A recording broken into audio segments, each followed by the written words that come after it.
Noong huling bahagi ng 2025, naglabas ang Department of National Defense o DND ng kanilang Procurement Monitoring Report para sa second half ng taon mula July hanggang December 2025.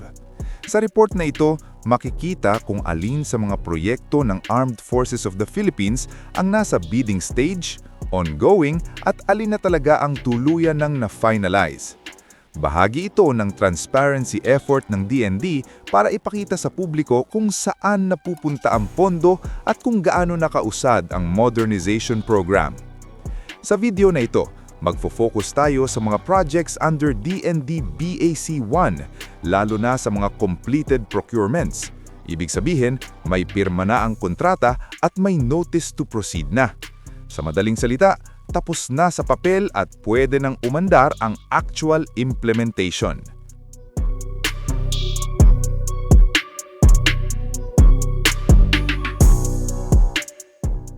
Unahin natin ang aeromedical helicopter ng Philippine Army.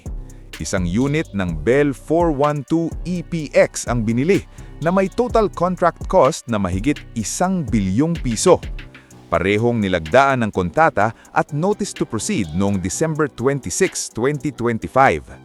Ang helicopter na ito ay gagamitin primarily para sa medical evacuation, disaster response at troop transport.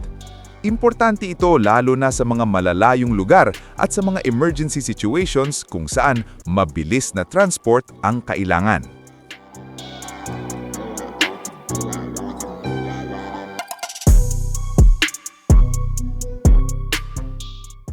Sunod ay ang Frigate Full Complement Lot 1 para sa Philippine Navy. Isa sa pinakamalalaking kontrata sa buong report.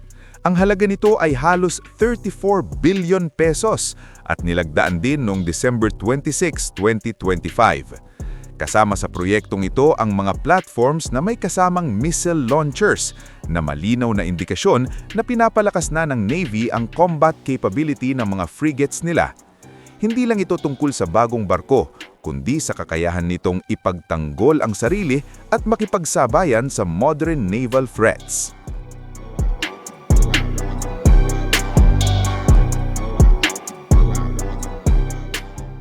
Kasunod naman ang 60mm mortar system Lot 1 para sa Philippine Navy na nagkakahalaga ng mahigit 444 million pesos. Nilagdaan ang kontrata noong December 22, habang ang notice to proceed ay inilabas noong December 26.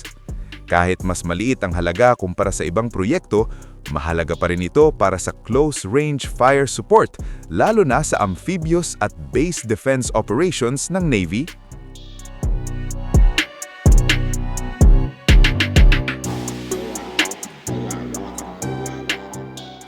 Pero kung may standout project sa listahan, ito na yung anti-submarine helicopter project ng Philippine Navy.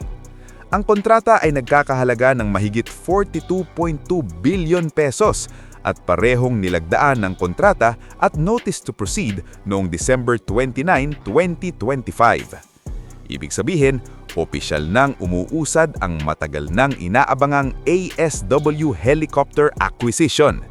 Malaking bagay ito dahil sa modern naval warfare, kritikal ang kakayahang makadetect at makalaban ng submarines, lalo na para sa proteksyon ng ating karagatan at sea lanes.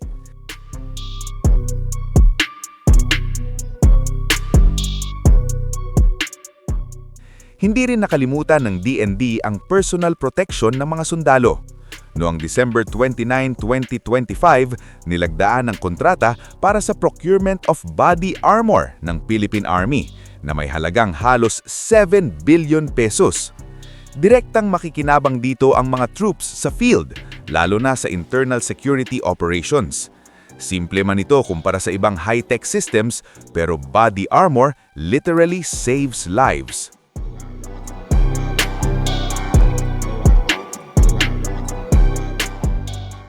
Kasabay nito ay ang procurement of ballistic helmets and ballistic eyewear na nagkakahalaga naman ng mahigit 2.2 billion pesos at nilagdaan din sa parehong araw.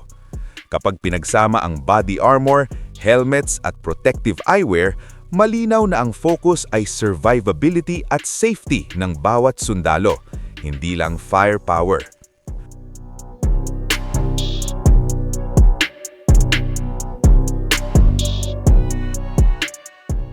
Para naman sa Philippine Air Force, may kontrata na rin para sa reconfiguration ng 3 S-70I Black Hawk helicopters. Ang proyekto ay nagkakahalaga ng mahigit 1.57 billion pesos at nilagdaan ito noong December 26, 2025, habang ang notice to proceed ay scheduled sa February 1, 2026. Ang reconfiguration ay para mas ma-optimize ang helicopters depende sa mission requirements, tulad ng transport, disaster response at support operations.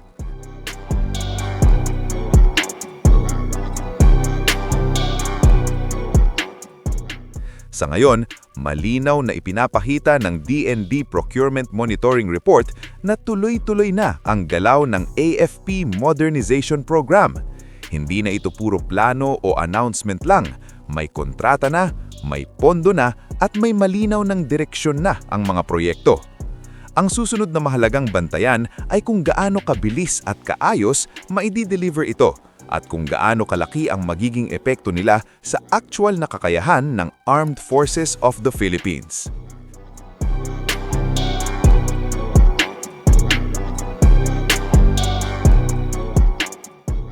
Ngayon, gusto naming marinig ang opinyon ninyo.